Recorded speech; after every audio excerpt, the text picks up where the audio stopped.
Assalamualaikum warahmatullahi wabarakatuh. Hari ini pembahasan kita tentang morfologi. Kemarin kita membahas tentang fonologi, yaitu perubahan-perubahan bunyi. Sedangkan hari ini kita membahas tentang kata atau pembentukan kata. Jadi morfologi ini merupakan pembentukan kata.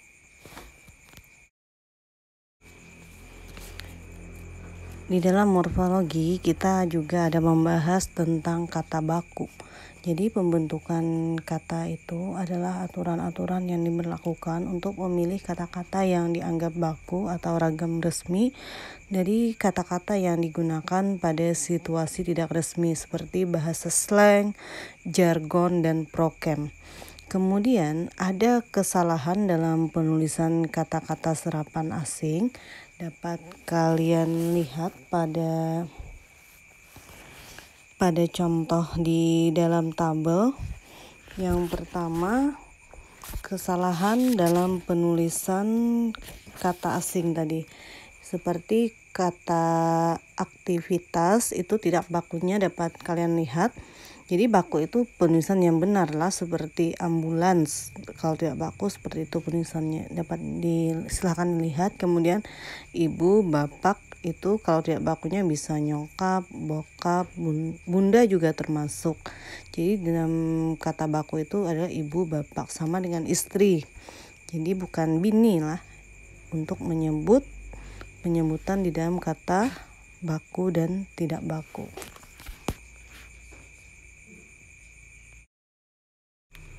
Kemudian ada juga kesalahan penulisan atau pengucapan kata bahasa Indonesia akibat intervensi dialek daerah tertentu.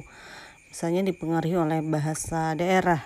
Seperti kita menulis 4, disebutkan misalnya 4, semakin semangkin. Kemudian mengembangkan disebut dengan mengambangkan. Tidak, hendak, kagak, saya, ya saya. Kemudian bagaimana, bisa gimana. Nah, itu adalah contoh-contoh di dalam dialek. Ada juga kan seperti botol misalnya, kalau kita bahasa daerah sering juga kesalahan ketika mau cepat-cepat berbicara kita sebutkan butul. Itu juga salah satu contoh di dalam pengaruh bahasa daerah. Misalnya kalau amuntai itu kan ada nada-nadanya biasanya beda dengan Balangan, Tanjung. Nah, jadi di dalam bahasa baku, kesalahan-kesalahan tersebut bisa dipengaruhi oleh adanya masih ragam dialek yang masih melekat pada bahasa kita. Selanjutnya, berbagai kata bentukan atau kata berimbuhan, atau bisa juga disebut dengan afiksasi. Ada dari kata afik yang berarti imbuhan. Dilihat dari posisi melekatnya pada bentuk dasar, imbuhan dibedakan menjadi ada prefiks, ada infiks, kemudian konfiks, dan sufiks. Kita bahas satu-satu. Kalau prefiks ini adalah imbuhan yang berada di muka bentuk dasar. Jadi banyak jenisnya. Ada prefiks meng, itu sudah ibu tuliskan kan satu-satu, bisa kalian lihat. Kemudian contohnya misalnya kita ambil kata dasar hindar, kita tambah prefiks meng menjadi menghindar. Jadi dari kata hindar dengan menghindar itu memiliki perbedaan makna tergantung pada awalan yang diberikan. Sama dengan urus, kemudian kita tambah awalan meng menjadi mengurus. Kemudian saya dapat, kita tambah awalan men menjadi mendapat. Itu contoh prefiks. Selanjutnya kita bahas ke infiks. Kalau infiks ini adalah jenis imbuhan yang berposisi di bagian tengah. Di dalam bahasa Indonesia ada 4 infiks, yaitu M, L, R, dan N. Contohnya, misalnya guru, kita tambah infiks M menjadi gemuruh.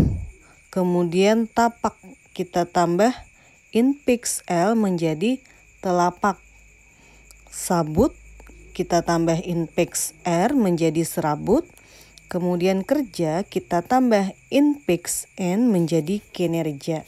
Nah, itu contoh infiks. Jadi infiks tadi ialah imbuhan yang berposisi di bagian tengah di antara kata dasar. Selanjutnya kita bahas tentang sufiks. Kalau sufiks ini merupakan imbuhan yang berposisi di belakang satuan dasar. Jadi letaknya setelah kata dasar. Jadi itu yang disebut dengan sufiks atau kita sebut biasanya dengan akhiran. Contoh sufiks ini ada sufiks kan, kemudian i, an. Ada juga disebut dengan sufiks serapan. Misalnya ibu beri contoh sufiks kan, misalnya ada lari, kita tambah akhiran kan menjadi larikan, sama dengan tunjuk, kemudian ditambah akhiran kan menjadi tunjukkan. Kalau sufiks i misalnya tanda, kita beri akhiran i menjadi tandai. Nah, silahkan dilihat-lihat sendiri, bisa juga nanti belajar membuat contoh. Kemudian kalau sufiks serapan, misalnya ada efektif, ada sastrawan, itu diambil dari bahasa asing. Sama dengan koruptor juga merupakan sufiks dari serapan. Yang terakhir itu adalah konfiks. Konfiks ini adalah imbuhan yang berada di depan dan di belakang bentuk dasar. Jadi gabungan antara awalan dan akhiran itu disebut dengan konfiks. Jadi contoh konfiks ini banyak. Ada konfiks beran, kemudian kean, pengan, peran, se-nya. Misalnya kita ambil contoh beran. Ada kata dasar pandang, kemudian diberi awalan ber, kemudian akhiran menjadi berpandangan. Misal lagi berpasangan, pasang, kita beri awalan ber, akhiran an menjadi berpasangan. Kehujanan misalnya, itu kan ada konfiks ke dan an.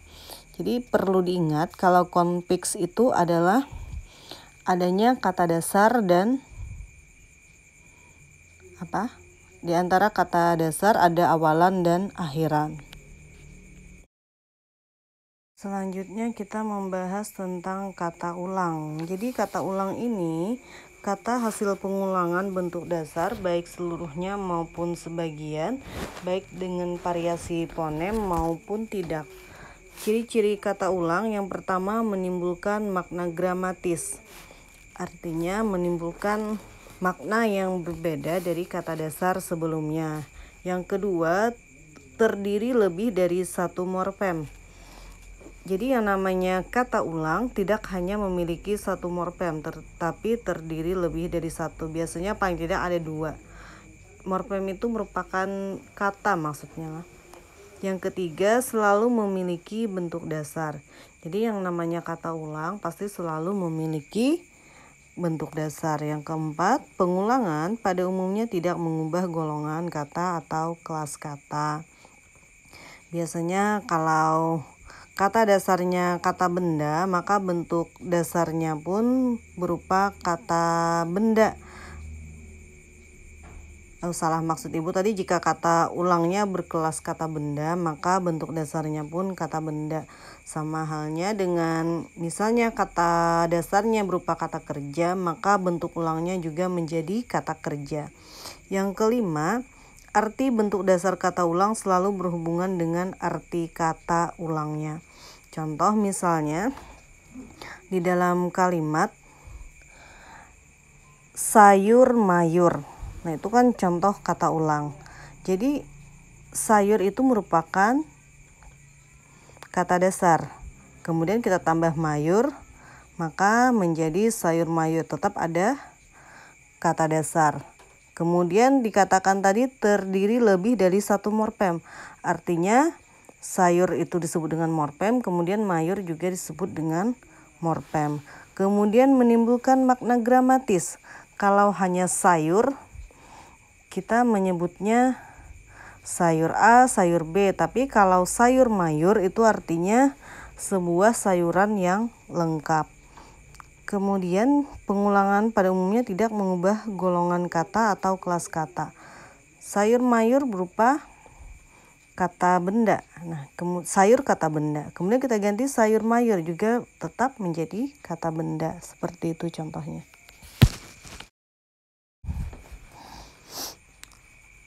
Selanjutnya kita membahas jenis kata ulang.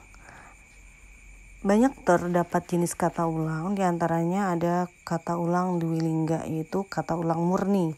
Dwilingga di sini terbagi menjadi kata yang diulang berupa kata dasar, kemudian kata yang diulang berupa kata berimbuhan.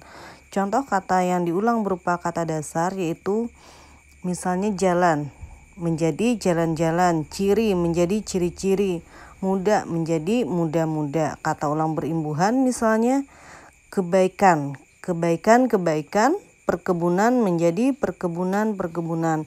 Maksud dari jenis kata ulang sempurna atau utuh yaitu kata ulangnya sama dengan kata dasarnya. Tadi kan seperti contoh ciri diberi kata ulang menjadi ciri-ciri, perkebunan misalnya.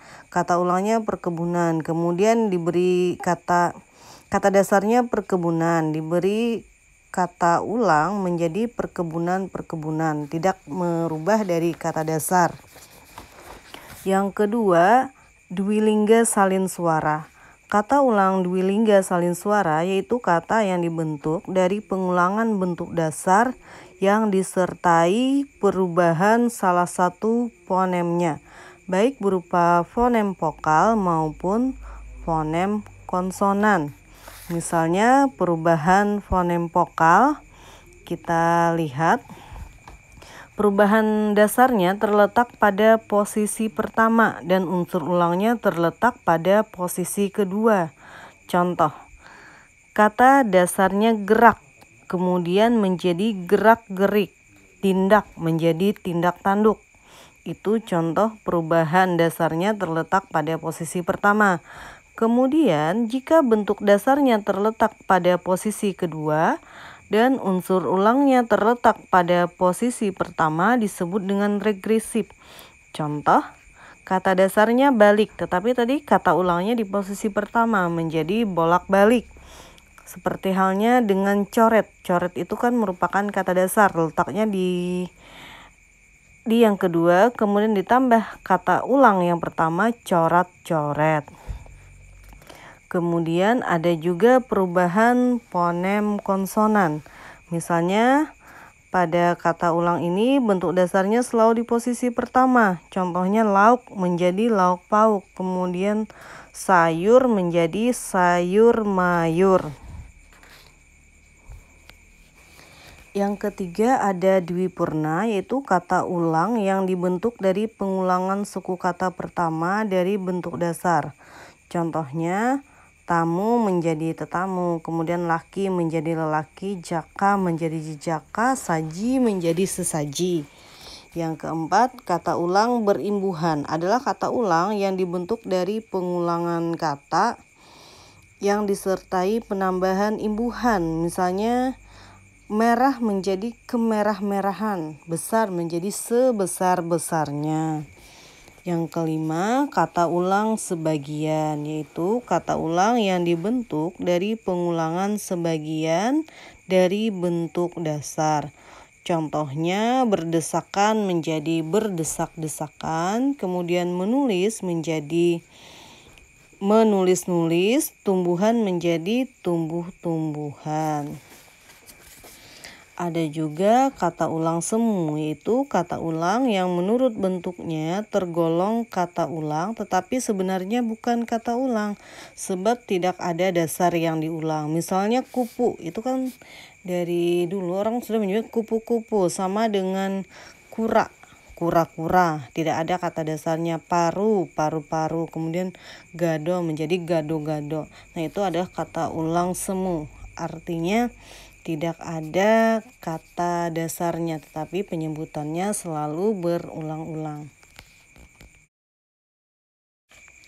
Yang terakhir itu ada kata serapan. Jadi penyerapan itu adalah proses pengambilan kosakata dari bahasa asing, baik bahasa Eropa, bahasa Inggris, Portugis, dan sebagainya, untuk dijadikan di dalam ejaan bahasa Indonesia.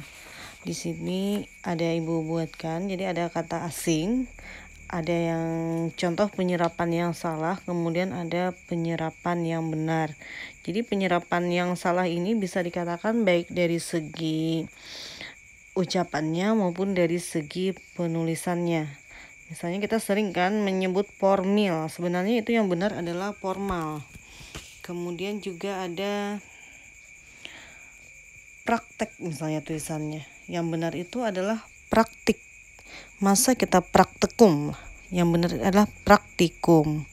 Sama juga dengan apotik. Yang benar itu adalah apotik. Nah, jadi silahkan dilihat. Misalnya ada metode. Yang benar itu adalah metode. Silahkan dibaca sendiri mengenai contoh-contoh penyerapan yang benar dan yang salah. Di sini kalian sudah bisa membedakan yang mana saja penyerapan yang salah dan seperti apa penyerapan yang benar.